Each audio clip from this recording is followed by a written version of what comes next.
Hi, everyone. Welcome back to Looking Outside. So, funny story, this is the fourth live podcast that I am doing, coming to you live from Copenhagen this time. Yeah. Yeah. Proud Copenhagenites. Yes. Yes? Yeah, Copenhageners. Copenhageners, yeah. Copenhagenites. Yeah. Both of Okay. us, actually, right? Yeah. Kind of. Kind of. I'm kind Kind of proud, maybe. Native Copenhageners would not call me a native Copenhagener, but Okay. it depends on your proximity to Copenhagen, I would say. Oh, interesting. Yeah. And I know some people live in Sweden and then they True. consider Yeah. themselves, we're It's a going whole to get mess. into that. Mm. Yeah, it's complex. So we're here. I really don't know which camera to look at, so this is going to be fun. Here at the Copenhagen Institute for Future Studies, where I have just become an associated partner. Woohoo! You can share that Welcome. one as well. Welcome. Thank you so much. Yeah, thank you.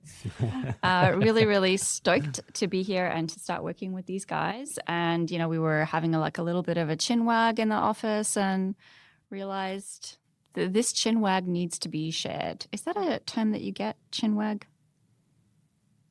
Yeah, I understand it, but What is that? I'm not familiar with that term. I mean, I Like don't know an what informal- chat. Okay. Chit chat. Yeah, Like a okay. chit chat. Learn something every day. There you go. Yeah. Very Australian. Okay, so here with me today, I have two people from the Institute who I would say are super fun, super interesting, have their eye on the future of a topic that we're going to dive into, which is going to be hopefully fascinating to discuss, but also do podcasting. So the FARSIGHT podcast, which is a relatively new podcast. It's pretty new. We started it 2 years ago, where August, who's behind the camera somewhere, we can't see him, who is my co-editor for FARSIGHT, our print magazine there. He, for some reason, cloned his own voice using one of these new AI software tools that are out there, and he figured out that it actually sounds really good. So we started doing sort of narrated articles and put it in a podcast feed. And then recently, last year, we decided, hey, why don't we do something a little more interesting? And we started having live conversations. So basically what we're doing now, we also do in the FARSIGHT feed. So we had, I think, 4 or 5 now, and we'll have this one will be in our feed, and then a few others coming up. All about future studies, future thinking, existential risks, all these very nerdy topics that we love to get into. Yeah, love that. And you've also had Toke on as a guest. Toke was on our Danish podcast, Yeah. Fremtidsministeriet, True. which translates to Ministry for the Future. We stole that from the Kim Stanley Robinson book. But we sort of transitioned to the English one. We do more and more English stuff because as an institute, we are very oriented towards sort of an international community of foresight people. The people who read FARSIGHT are, all over the world. So it made sense for us to kind of make that jump. So fewer Danish podcasts, more English language stuff. Yeah, which is good because then other people broadly across the world can benefit from it. And it's an excellent podcast, highly recommended. I didn't realize that the article, so I listened to the latest article read. I didn't realize that was the AI. Right. Because you told me that it was that you were doing AI read articles. But then I heard that one and I thought, well, not this one, because I thought it was him reading it. Right. It That's really insane. sounds like him. He's smiling back there. And, Yeah. and I think the reason it sounds pretty good is well, the software is amazing. It can do great like mimicry of human voices, but also it had like 100 hours of August Liljenberg to train on. Right. So there's a big big pile of audio data that it could train on, which makes for a better end product. And we tried it with a different colleague, Menya, and it was only, I think, an hour or so of real audio we'd had from her. So sometimes she's from New Zealand, so she has a New Zealand accent.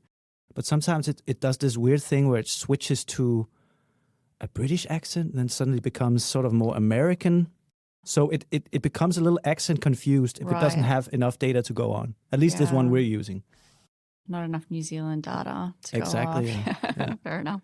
It reminds me of, because I was recently at a conference where we were talking about training the AI to create like a replica of you that it can obviously like read in your voice, etc. And the way that it's trained is, obviously you could like input all of the data into it, but also now what they're doing to make it more sophisticated is getting people to actually read keywords. And for anyone that has seen the Stepford Wives, it's like an exact moment in that movie/book where, ultimately they get turned into, they get killed and then they are replaced with robots. Spoiler alert. If you haven't seen it, where have you been for the last 60 years? But yeah, so it's a little unsettling at the same time that you're training this, let's say robot or AI to exactly mimic you. Like, do you want it to exactly mimic you? And can it ever, right? So that's another question. And we've been talking about this. If August were to ever leave the organization, what happens to his voice, which has sort of become the voice of the FARSIGHT narrated articles now? We're not entirely clear on that. And who owns that? So if you were to continue with the AI read articles, should he be getting royalties from that? Maybe. Getting ideas here. Who owns that? I'd say that the more it sounds like a real person, the better it is. And I know that's a very human-centric way of looking at AI, but let's say that we could get an AI, and I'm sure it's out there, it exists, we can create a unique voice that is not paired up to any person. I'm sure that's a great tool, but it doesn't really, it stops there, right? So as long as the voice is paired to August and it does sound like him, I think it has greater value. No? You agree? Yeah. Theoretically and conceptually, I guess the big question that I have on this is, and this is very much tied into what the core topic of this podcast conversation is, which is the future of communication, which will be in the title, but we haven't formally introduced it here. But how we're seeing the evolution of communications platforms, mediums, styles, messaging, etc. So the big question I have on that is, if you're the listener, do you want to be hearing a really, really close to being real version of August, or would you prefer to hear from the real guy? The easy answer for me to say is I want to hear from the real guy. As soon as you divorce AI from a person, it becomes data crunching and it becomes impersonal and it basically becomes uninteresting. So the idea is to hear August clone voice, and there's an August, that makes it a better experience for you than to hear. Have you listened to those the artificial podcast hosts who can turn any piece of text into a podcast conversation like the one we're having right now? That feels more alien to you somehow. Yeah, and I know that when we've discussed this topic, a lot of people say, well, we're in a transition period and just wait in a few years, nobody cares whether it's a human voice or whatever.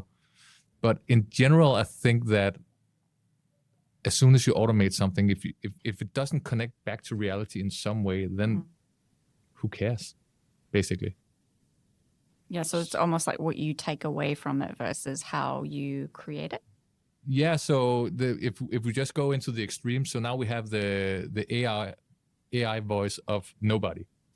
And then I get my AI assistant to listen to that. And then it will write AI notes that will plug into a system that can, where does it end? At some point, a human needs to enter the ecosystem of AI-generated content for it to make any sense. Yeah, is my point. And the other big question? What's the point of it all? Exactly. Who wants to consume this AI media? I had a conversation with one of our colleagues at the Institute the other day about, we're a little tired of reading LLM stuff on social media, and when people write stuff, you spend 2 minutes getting the chatbot to come up with this 3-page text that I'm supposed to spend 2 hours reviewing and editing. There's a mismatch there for me currently. And maybe I'm a bit reactionary. I think I'm kind of on your page, Toke. I see myself becoming a bit of a reactionary with regards to AI and AI-generated content. Not so much with video and visual content, but with written content, definitely. And maybe it's also because I write and edit for a living, so I have some vanity there. But I'm definitely, if I notice those hyphens and I notice those GPT phrases that everyone has kind of come to recognize, I just shut down. My brain turns off. I'm like, I can't. I want some human errors. I want some personality in there. How much of that then is also because you know that the effort to write or create whatever it is that you're reading has been lower than somebody taking the time to construct and really think through and like painstakingly, let's just say, right? I mean, I would rather read something that's written poorly by somebody who's made an effort than something that looks perfect on paper but has been outsourced. Yeah. Yeah, and I think the effort part is important because if the effort reflects some experience and some knowledge that lives outside the computer, basically. So I guess in the old days, you would say it was like a gift from God, or God spoke through your fingers, or whatever you would say. And now you'd say the experience and whatever you read in your education and stuff. If there is none of that in there, if you basically just spend 10 seconds writing a prompt, then you've done nothing. Then there is no reality in it. And then what can you learn from it?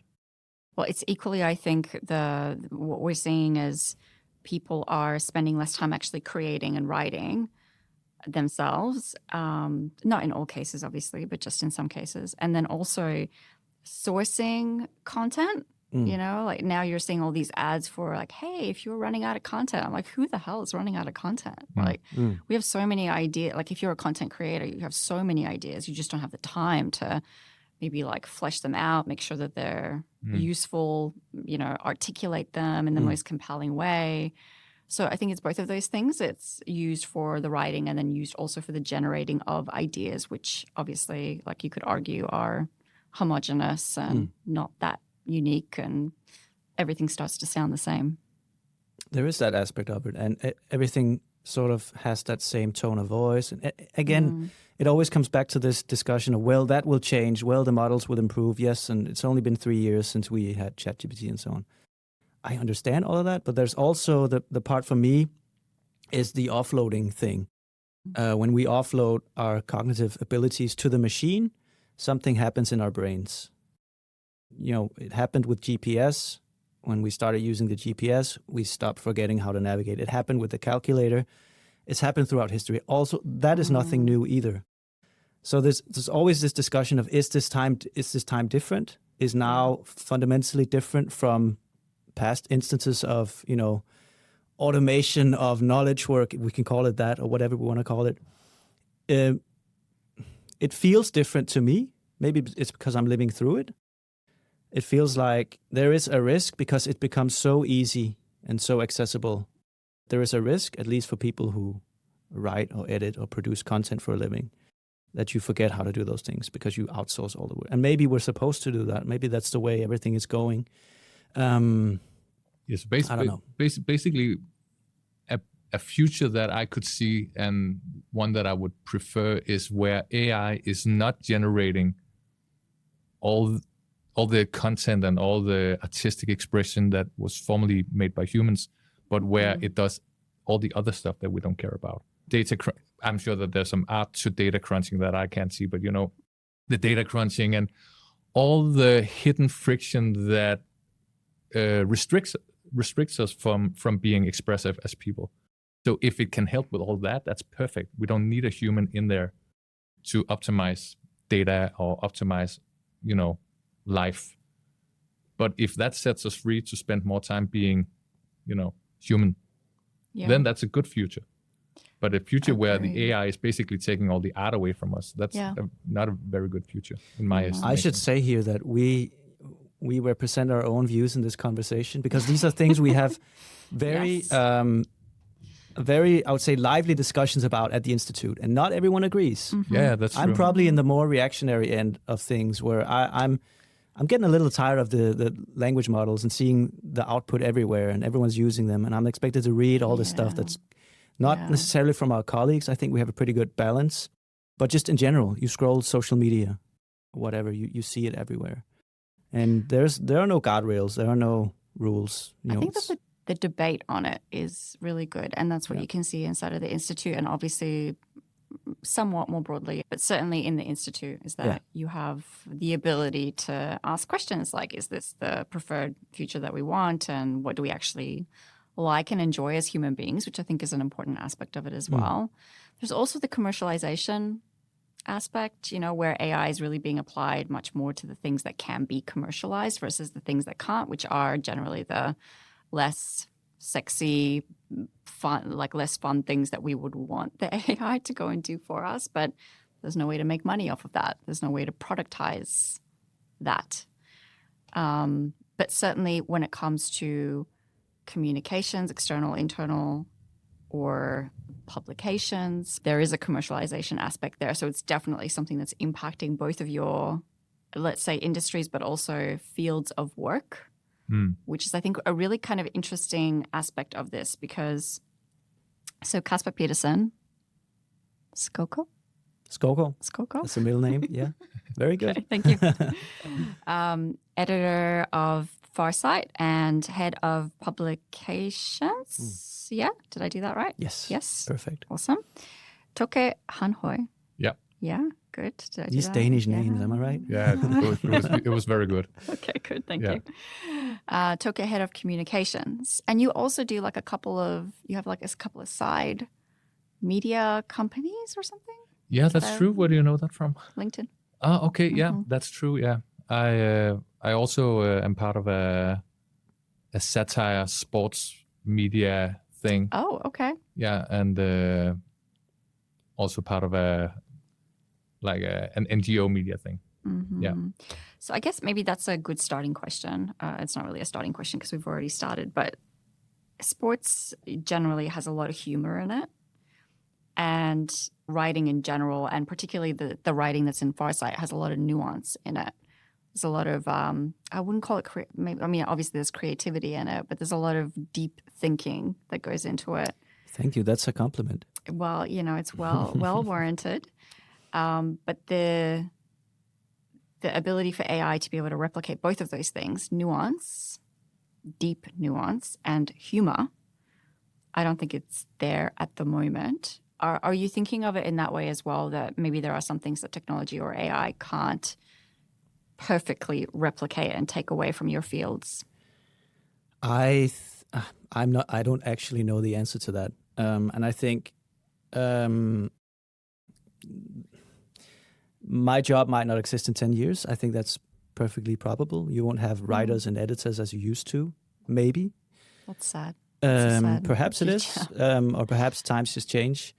But I think there's also a choice of what kind of future do we want. What is technology for? What should we use it for? And what should we keep in sort of the quote-unquote human domain? And it's a discussion that's very important, but not very easy to sort of turn into political action. I mean,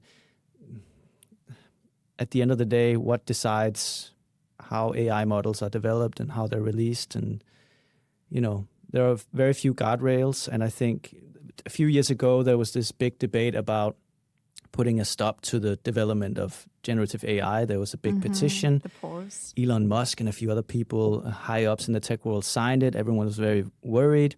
Fast forward to Donald Trump getting elected. They're all behind him on the podium. It's like everyone kind of forgot that we have to ask critical questions or worry about this stuff because, it's bad for business, I guess, is what I'm trying to get at. So I on the one hand, I see this future come barreling towards us. On the other hand, I think it's very important that we at least have these conversations about what kind of future is it that we want. I have my own opinions. Other people have their opinions, but we should at least have the conversation, right? Well, do you feel like, because you raised kind of a lot of the social media platforms, which have very much eaten into and cannibalized traditional media and reporting, investigative journalism, or just investigations in general of what's happening with society, do you feel like that's been a natural, inevitable transition, or is that something that we've allowed to happen? That's a very good question. I think nothing is inevitable when it comes to tech and the way we use it and what we choose to use it for. I also think you can't stand on your hind legs and say technology is bad. We want to write with pen and paper again, all this stuff. It will happen. It will evolve in some way. But I mean, it's kind of like, to me, it kind of reminds me of the debate around when Uber came to Denmark, the ride-sharing debate. Because here's this new platform economy, this new technologically enabled way of getting around the city, as opposed to the old way of calling a cab company and a guy on a union job came and picked you up and you went somewhere. And it's kind of expensive. So here comes Uber. They are this technological disruptor. They usher in the platform economy. It's cheaper to get around. So in a way, it's more convenient. It's cheaper for the individual. But there's also a political question around what is a fair working life in this country? What does it look like? What should the role of unions be? Or how do we reach a political compromise where we don't completely social dump all the jobs? And this was a big political debate in Denmark. It's not a political debate that has a clear answer. It depends on where you stand politically. And I think with AI, it's not the same thing, but it kind of is similar in some ways. There is a political regulatory question that is in some ways stands apart from the purely technological question of what can the tech do, and if it could do these things, should it do these things?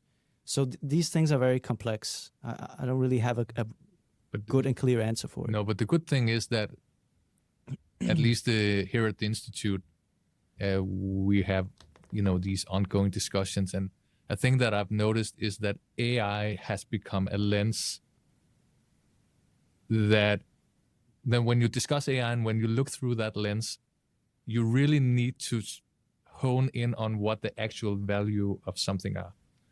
Because AI has become this all-encompassing magic that might solve anything, tomorrow. So we discussed, okay, so what is actually good journalism? What is actually good writing? What is actually human art? What is actually education? And even though that AI might never be that magic bullet, when we have it now and everybody understands the potential of AI, or at least the perceived potential, it really forces us to hone in on why should we have kids sitting at home at night writing essays if ChatGPT can do it for them? Perhaps they should learn something else, or perhaps we should think about what it is we're trying to teach them by doing that essay. Can we teach them that in another way that is perhaps more efficient now, or less old school? That's a little bit similar, I think, to the old school argument of teaching kids advanced mathematics now that you have a calculator, and now you have a calculator in your pocket, or like even as a watch. Is it the methodology that we're trying to instill, or is it the process of problem solving and logical thinking and working out the problem? And that's how I see writing as well. Writing is so much about the process of writing, because you're forming your thoughts, and you're also obviously memorizing. Like, it really helps with your brain patterns and everything. So yeah, I mean, some things obviously are like task-wise. Do we need to have kids? Yeah, and let's say that we all agree that, okay, it is actually very valuable to write essays, which I believe it is. Then let's figure a way to make kids do it, but not at home where they have ChatGPT, but do it in school as collaborative assignments, whatever. But my point is more that if the AI discussion forces us to be really precise about what the actual value is. What do we risk losing or gaining here? So in that sense, just having that AI ghost looming over us is somewhat helpful.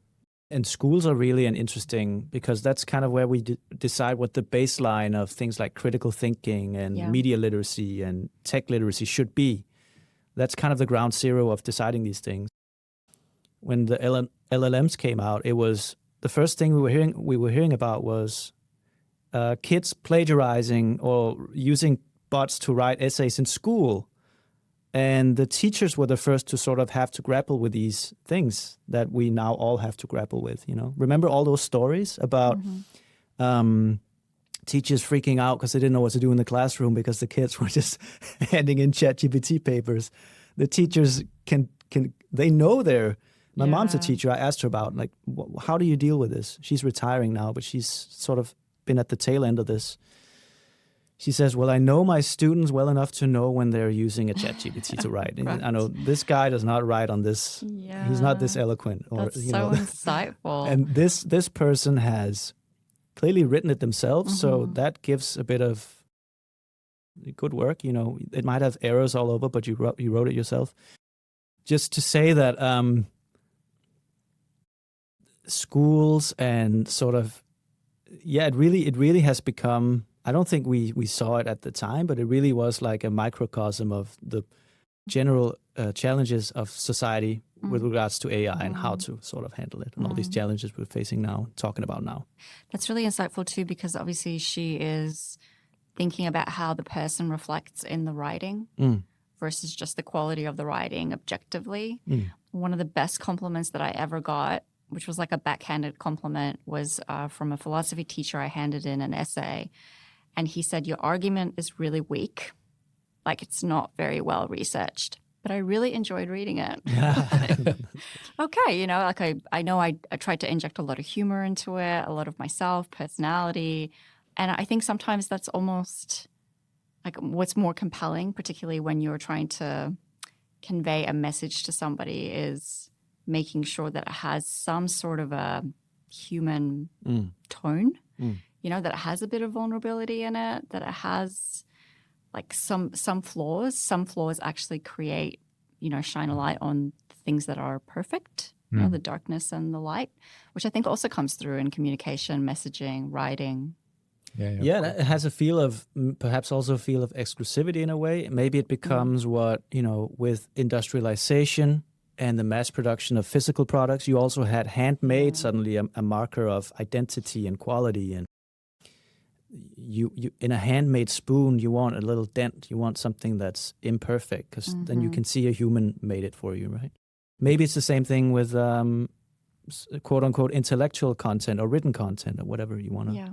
It reminds me, I was on a work thing in Tanzania, and there was this small, you know, pottery store next to the road, and I went there and I wanted to buy some souvenirs, and I got this coffee cup, and I bought it, and then I asked the lady sitting there and says, "Oh, so where do you make these?" And she looked confused, and she looked under the bottom and said, "Oh, I didn't make it. This is from Kenya." Oh. So it was basically not handmade. It was not local. It was not anything. It was still the same coffee cup. So functionally, I got what I paid for. Yeah. But just the fact that it You was authentic you was want what a I was story buying. with your product. Yeah. You want some authenticity, all these That's why things. you're there. And she didn't care. She didn't even want to throw me that bone of saying, "Yeah, I made it back Yeah. just around the corner." You prefer the lie.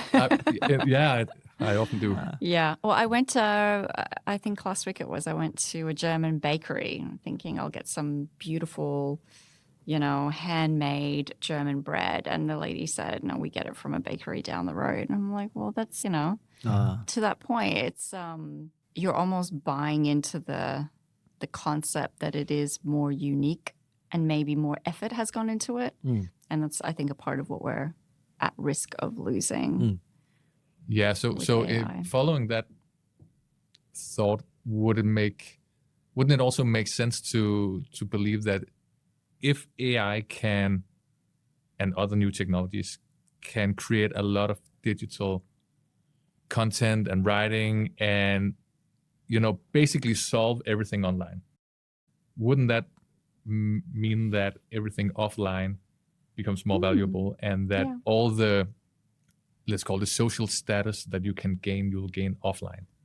So in a business context, it could be like trade fairs or events or personal meetings or dinners will basically, that stock will rise as online writing and content production will fall. Would that make sense? Yeah, I think that's a logical conclusion. I think that makes a lot of sense. Yeah, and you can, if only we could function in the real world, because it seems like we're increasingly unable to do that also. Right? Yeah, that's true. Before the robots come, the physical robots. When are they take coming? over. Oh, what's going on there? There's, some of the models. I mean, this is the other like slight tangent, but when they create robots and they're shaped like humanoids, I just don't understand that. Like, we know the human body is not ideal for certain ergonomic reasons. Like, if I'm like, I don't know, mopping the floor, wouldn't you want just like a giant robot shaped like a mop or something? Yeah, like, I just totally. I don't understand. I've read about that, and I think it's very interesting. So basically, the idea is, as far as I understand it, is that if a robot has the sensors and needs to learn to do what a human can do, it must also look like a human. And it, For whose sake? no, For the because robot's the way The world it is built for humans. That's and the way the robot idea. interacts with the world in a physical sense Yeah. is direct data input. Okay. So if it's mob shaped, then it can only do one thing. But if you have those humanoid robots, then it can move around in the world in another way. And there is something to that that's basically interesting and very scary, because that is what we do. We are basically also just We're training it to operate in our world. and it open. needs to look like us. So in a sense, we only look like this because I don't know where I'm going with this, but I when I read it, my mind was kind of blown that it's just data. I don't think it's perhaps a straightforward point, but yeah. It's interesting as well, because I like often when I think of like you think of robots and like the Terminator, etc. That's kind of where people's minds go to. My mind always goes to HAL. Yeah. HAL 3000. Right. Yeah. Right. Is that Space Odyssey. Yeah, Space Right. Odyssey. It's a very dark place to go. Yeah. Why am I going to such a dark place? Yeah, so maybe that's a good segue, very natural segue to talk about mediums of communication. So let's talk about this. So we have in front of us, for anyone not watching the video, why wouldn't you want to watch the video? We have a really cool purple-pink background. So just to tease that. We have some magazines. So we obviously have FARSIGHT. We have actually Guru, shout out, the Foresight publication from the Singapore government's Foresight team. We have a Teach the Future magazine. It's a cartoon. Comic book. Comic book. Yeah. Oh, okay, cool. Yep. That our Teach the Future team produced for basically part of this project we have of trying to teach younger generations how to think about the future. So this is sort of an easy way to get into futures thinking and foresight and scenarios and all this stuff. And that's so interesting too, because obviously the comic format has been around for a very, very long time. Like you could argue that hieroglyphics originally were sort of like a cartoon format, right? Like one image symbolizing point in time, movement, whatever. But then obviously comics in the modern day format have not changed that drastically. So that's a really interesting choice to then like say, hey, we're not going to, I don't know, like design a interactive GIF or something like that. We're going to go with something that we know is classic, but also kids still resonate with. And I guess like in that way too, you're trying to communicate a lot of complex topics and themes into a story, right? Stories with characters in them, which is one of the things that when we talk about futurism, scenarios, foresight, is sometimes lacking from these processes. You don't necessarily have people moving through this world. Maybe you have a 2x2 scenario axis and you have 4 distinct scenarios that sort of hit on the beats of technology, economy, politics, all this stuff. But where are the people? Where's the narrative? And this is, I guess, a way to inject futures with some of that stuff. Like science fiction, HAL and Terminator. Which is one of the reasons why science fiction, I think, has such a hold on us and why it gives us such a universal language to talk about the future, is because these are very powerful stories with memorable characters in them, and whether that's Arnold Schwarzenegger trying to kill people, or he was killing people in the first one, and the second one he was trying to save them, right? Yeah. Or whether that's Hal in the Space Odyssey. It gives an anchor to the future. So I think this notion of storytelling and in science fiction and in futures, trying to communicate futures thinking in general is very powerful. And that's what we're trying to do with this. Or I shouldn't say us. This is our dear colleagues who produced this. Yeah. Well, it's interesting too that like science fiction, I think maybe this is too much of a generalization, but it's seen as a lens into the future, almost an extrapolation of where technology could take us. Foresight and future stories sometimes, because you're starting from today and you're asking people to go, like put aside their skepticism and put reality aside in many ways, it's sometimes treated as like a, not a joke, but taken less seriously. You know, like it's just an imaginative exercise. It's just a thought experiment. You know, it's not real. Whereas science fiction is often used as like a warning for the potential future, even though they're both the same thing, right? It's a story about the future. Yeah, and I'd argue that good science fiction and good foresight scenarios or foresight stories both reflects back to today. So I'd say that most science fiction stories that really have an impact, they say something about where we are today, right? They address some fears in society or some development that, you know, technological development that we're scared of right now. Or if it's like zombie movies, perhaps it can be pandemics or, you know, it often reflects back to today. And the same thing with foresight, I'd argue that it needs to shine a light on where we are today as well. So we are basically using the future as a tool to see the present a little bit clearer or in a more multifaceted way. Like a mirror versus a projection? Yeah, I'd say so, yeah.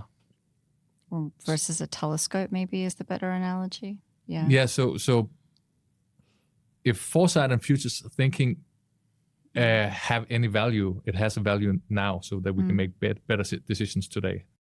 So if our stories about the future doesn't give us any direction right now, then it's of less value. Yeah. Then it perhaps is just an entertainment basically, right? So it needs to reflect something today that has some normative value that you can say, okay, I want this future rather than that future, so I'll make this decision rather than that decision, right? Yeah. Otherwise, it's divorced from action. And then what's the point? Well, I mean, great fiction, science fiction or other, is always making a reflection about humanity. We're talking about how technology is evolving, but it always comes back to what does it say about us? Always comes back to the human element. Yeah. I'm thinking about how sort of the history of our discipline and how it's always been, there's always been this tension of, is the point of it to sort of map out the possible futures in a very explorative, value neutral way? Or is the goal of it to sort of try to push us towards a desirable future and use futures thinking as a way to do that? And how that's always been present since I was reading this wonderful book by Jenny Andersson, who's a Swedish historian who writes the history of futurology and future studies and foresight. So it started as futurology in the 60s, it became future studies in the 70s, and foresight is like a later thing, roughly speaking. And in the 60s, I didn't know this, but I learned this from this history. Futurology in Europe was really meant to be sort of a liberal democratic counterweight to Marxist theory. So Marxists had a sway over European intellectuals, and it was sort of a vision of a future that was rooted in socialism. And these European socialists, or these European futurologists, thought that they needed a counterweight to that. And there's a whole history of CIA involvement in that story too. It's very interesting. So futurology, in a way, kind of became a part of that project of developing counter narratives to the future, to sort of counter the Marxist socialist narratives that were coming out after the Second World War. And it's a Cold War story as well, because you had the East and the West clashing, and you had the Americans and the Russians moving into Europe, and these clash of ideologies and clash of worlds. And when we talk about using futures thinking, foresight to create images, there's always this question, I feel. It's still to this day, whether we talk about foresight in an organizational setting or a political setting, why are we doing this? What is the end goal here? I mean, for a organization or a company who comes to an institution such as ours, it might be to help them, might be a strategical choice to map out different futures and then make a decision based on that. In a political sense, in the EU context, for instance, it might be slightly different. It might be, how do we make sure this European project survives into the future? And that's also laden with some values. At the same time, there's this tension that we would prefer to be, in a way, these ivory tower neutral futurists who could sort of map out the possible futures, and then you guys decide. There's really no such thing. It's always been both things sort of in tension with each other. I took us a little off topic here, but what you said, Toke, reminded me of this. Stories. Yeah. It touches on stories and how, I guess if you're putting a mirror in front of a potential client or someone who has a challenge about the future, how much are you trying to just help them reflect and make a better decision versus how much are you trying to direct them?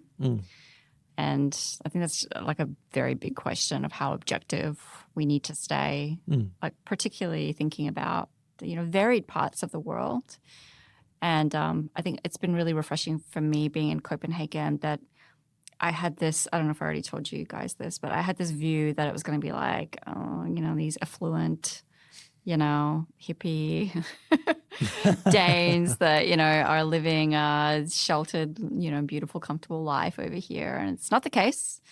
It's the similarities are just so present no matter where you go in the world. Everyone is struggling through the same deeper societal changes. And where was I going with that? Yeah, that's right. So then the question of like, what is the preferred future and what vision of the future do we have and what do we think is better as, Denmark for the rest of the world? Ta-da, here's what everyone else should be doing. It's not so clean cut, but more and more we're starting to see that across different parts of the world, that there is like a better versus a worse. Well, you've been around the world, Jo. Do you see, coming here to Denmark and coming from Australia, you've been through the California school as well, right? What do you see as sort of the main differences in how futures is thought of and done in different parts of the world? Do you have any like interesting points there? Yeah, I mean, definitely there is a Silicon Valley influence in some institutions or schools where it is a almost treated like a warning system for companies or government bodies that if you don't do something about the present day situation, it's going to lead to this worse future, or like doom and gloom scenarios of maybe a perception of what's happening today and what it could mean. So definitely, obviously influenced by liberal thinking. And techno-optimism, let's say, that's obviously filtering through to a lot of different places. However, I guess now that I'm back in Australia and I'm closer to APAC, I'm seeing a lot more of an influence on Indigenous futures and feeding that through thinking about almost like simplifying our art and, those countries where you have just a greater connection with long-term thinking, like Japan. Like thinking long-term in the US would be 5 years, maybe 10.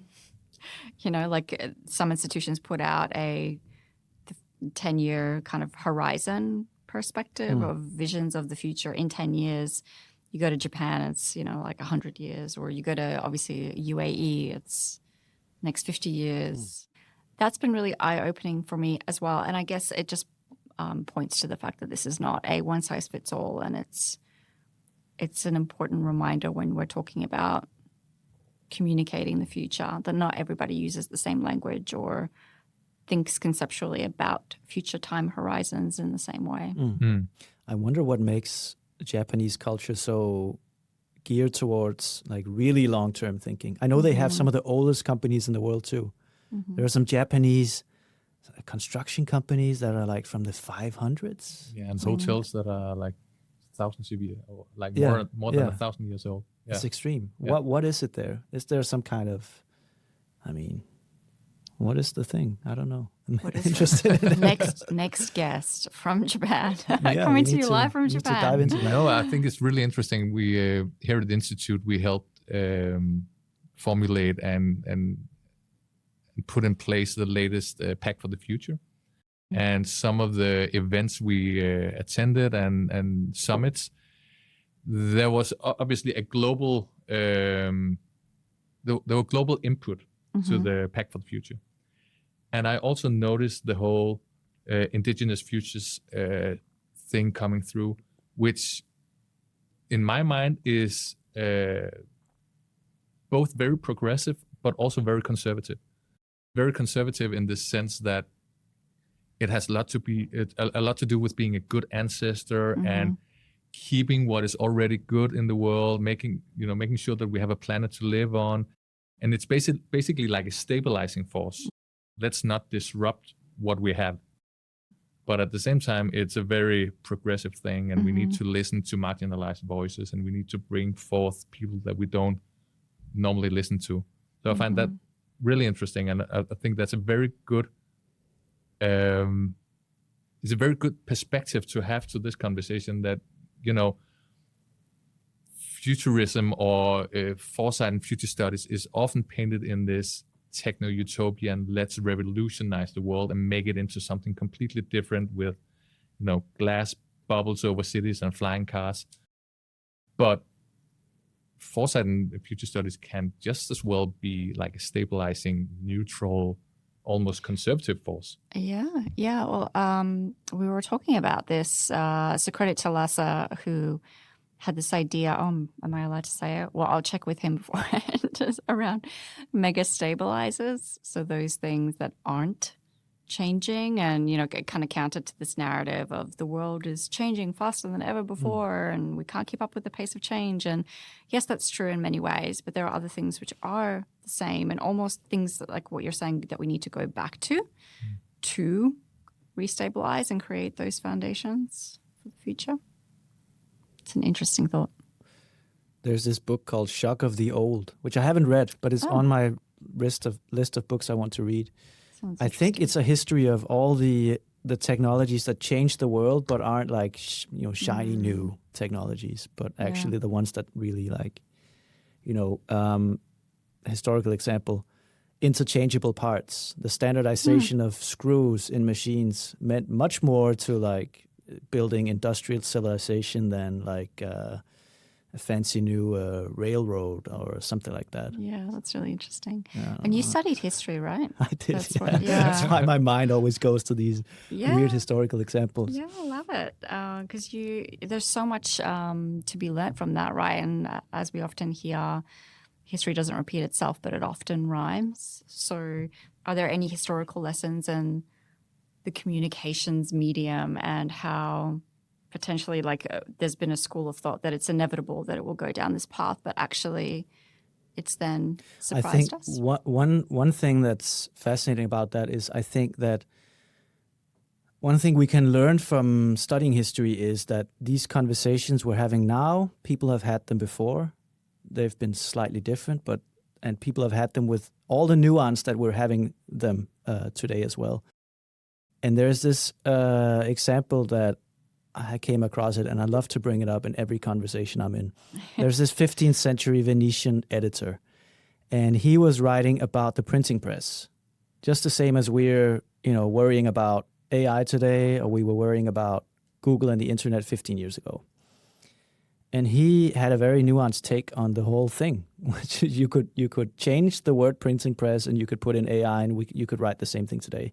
He was saying he welcomed all this wealth of knowledge that these new technologies that mass produce the written word now have brought about. But he also worried that his peers were doing superficial reading and not really engaging with the material. It's like, wow, that is so cool. He's saying the exact same thing that you'd be saying today about chatbots and LLMs. Mm-hmm. And it just goes to show people were just as smart as we are today, and they were just as nuanced in their thinking about things. We tend to think of history as this bunch of barbarians or religious freaks who, were motivated by totally different kinds of motivations than we are today. But I mean, they were much the same kind of people that we are today, and they had the same kinds of motivations, and they thought about things as deeply as we do. Yeah, absolutely. It also made me think, what lessons from the past have we not taken on board? I forget who it was, Socrates or Aristotle, that was worried about writing and reading because it was taking away from being able to speak and communicate in public and convey your message in a kind of a public speech kind of way, which is obviously up until that point was critical in passing on information and heritage and everything else. And I mean, arguably, we do lack the skill in public speaking, despite all the podcasters that are out there smashing it.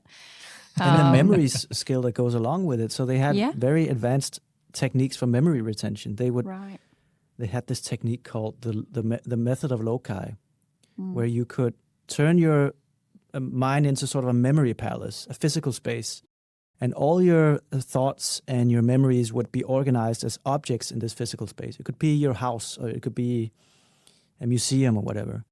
And walking through the space and retrieving the objects as if you're retrieving files from a hard drive was their method of remembering details or pictures of facts that would go into the memorization of like 2-hour speeches. So there was a technology to it, sort of brain technology, sort of hacking your brain to do it, that we definitely have. I'm sure some people do it today. There are these extreme memory competitions. I'm sure some people still keep that method alive, but it's not really something we need to be doing. So we use our brain to do hopefully we use our brains to do other stuff. But hopefully. Are we dumber? Yeah. I wouldn't put it that way. No. Our brains are probably different and probably measurably different also if you put them in a scanner. I don't know, but perhaps. There is perhaps it's a truism that people will take a new technology and then they will incorporate it into their life and basically embody it in no time at all. So ChatGPT came along 3 years ago now, and for a week or 2 weeks it was all the rage. We couldn't talk about anything else. Now it's kind of just there. We're talking about it, but we're not really excited about it. Now we're excited about the next news thing. And I read somebody who said that, so when you take your 3-year-old and you put her on a bicycle, the first 2 times she thinks it's really weird, but then she just rides on the bicycle because why not? It's just you just embody technology. I knew there would be a child anecdote. Yeah. It's gonna come. Yeah, the father of young kids. Exactly. Yeah, it's that's great. So, but my point is that we can just keep dumping new technology into our lives, and we will basically just mold around it. But it doesn't really change that we still have the same deeper moral, ethical, psychological things that we wrestle with. So his point was that you can basically be bored by ChatGPT in 2 weeks, and you can learn to ride a bike and then just think nothing of the fact that you're riding on this death machine, amongst cars, and it's just fine. But the ideas of Greek philosophy or, Buddhist tradition, we still wrestle with that. So there we can never come to terms. We can never wrap ourselves around that. But technology we can do in no time at all. So my personal guess would be that after we have like a reshuffling for the next few years in terms of AI and media and new types of communication, then we'll settle down to something new, and that will be fine, and we will just adapt to it. And hopefully we won't stop asking those big questions, right? Hopefully our brains are continuing to expand and evolve, and we're then outsourcing the crap and spending more time on the deep thinking and, making sure that we value the ability to ask those deep questions and to be able to have the bravery, I think, to put those questions out there and to take the effort to create beautiful thought pieces like you do with FARSIGHT. Yeah, I actually have a funny example from yesterday from a Danish newspaper. So the idea of a newspaper is basically that it's curated and you have editors and you make sure that whatever goes into the newspaper has been looked over and somebody has made a conscious decision. So what happens, obviously, somebody had created a fact piece around a new author, and there was this info box, and it was filled in by AI. And it was filled with mistakes. So basically, it was like an info box that had 5 pieces of information, and they were all wrong. So they had to retract it. And the way they retracted it, the guy who had to retract it, the editor, you could just sense in the retraction how much he hated the fact that this AI slob had entered he just wrote then there was this mistake, and this I guess was also a mistake. And now I think we've covered all the mistakes in this. So that's small, but it really highlights the flaws of just, we can just, make AI do it. Well, I think it also highlights, if you're implementing AI for efficiency, then you're going to have to go and retract and then write this message, which is like... Yeah, and then what is it even a newspaper anymore? Right, exactly. And are you saving time and money because you're now checking everything or retracting everything? So, I like that example. There's a risk there, right? Too. Yeah. There's a risk there. Reputational risk, I guess. Yeah, and now I'm just... jamming off of it. So there was, I read a comment there, and then, the commenter said, we need to have clear standards for when we disclose that something is AI. And then I think, okay, so it would be nice if it's said on the info box, so an AI made this shit up, but they won't do that. No. So where do you draw the line? Is it okay to use AI in research? Should you disclose that? Is it okay to use an AI spell checker? Is that okay? Yeah, good question. If AI is is basically in everything we do, everything online, then really seems like a hard... It's a tough line to draw, and it's getting increasingly tough to draw, right? Now if you Google things, an AI will give you your Google answer. Yeah, have you noticed this? Yeah. Maybe you still want to Google things, but now it's an AI explaining it. And it's like I'm saying we use the internet at some point. Okay, it doesn't using really the tell internet you is it's increasingly interacting with an AI. Yeah. Whether that's Google's AI or whether it's OpenAI, whatever it is, Yeah. So it is all encompassing, and you even get AI in your word processor, whatever you're using, you have an AI extension you can plug in, right? Yeah. But it is true, and I think it's like that example is funny. It's also thought-provoking. But the way he wrote the reply, you shared it in our chat. It's very funny. Yeah. Very dry editor humor, which I appreciate. Yeah. You can relate to that. But the research part, I use it for research, full disclosure. But I also don't really trust it. I don't really trust it. I feel like I have to double-take everything so I can use it to get started. And then I need to, because if you ask it, where is this quote from exactly that you highlighted that seems to fit my question perfectly? Oh, you know what? That's actually not a quote. That's just me paraphrasing what this guy said in this other place. Yeah. And then, so you're telling me there's no quote? Sorry about that. I guess there's no quote. It's like, what are you going to do with that? That kind of reminds me of, when you hear this Gandhi quote or this Marilyn Monroe quote, and then there's all of these websites now that go, that's not actually, she never said that or he never said that, Right. So, when you said the history rhymes thing, I was like, is that Mark Twain or have I picked that up from some... Mark Twain, yeah. It is? Yeah, exactly. Okay. But exactly, it's like, well, once it's used and reused so many times, who are the fact checkers? Yeah. I like the rule that, what would you want? I would want you to disclose where you're using AI for your writing or your research. And I think that transparency is an important first step. Yeah, but perhaps you could have like human eyes last. So the last thing that happened before this was printed was that a human checked it. Then everything before that is basically that's a good within, rule. Yeah. The boundaries. One thing I can guarantee is that this podcast was not AI generated. It was recorded with 3 human beings, one very patient human being behind the camera. So it is our real voices and our real thoughts and opinions. And it's been a fascinating conversation that could easily keep going. So I'm going to wrap it up. But thank you so much, Casper and Toke, for Thank you. coming Thank you on for the having podcast. us. Thank you.